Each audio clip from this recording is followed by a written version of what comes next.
কি অবস্থা সবার?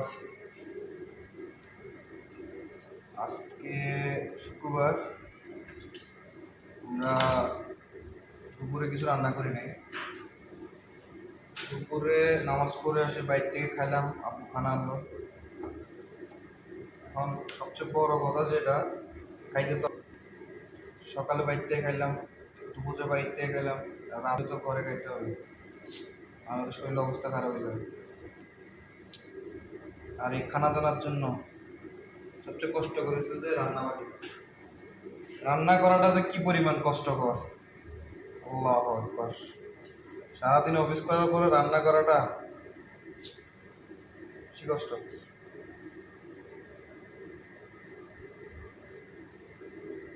কেন যে বিদেশে আসলাম, বাংলাদেশে তো এক গ্লাস পানি ডালিও খাইতাম না। সাবাস।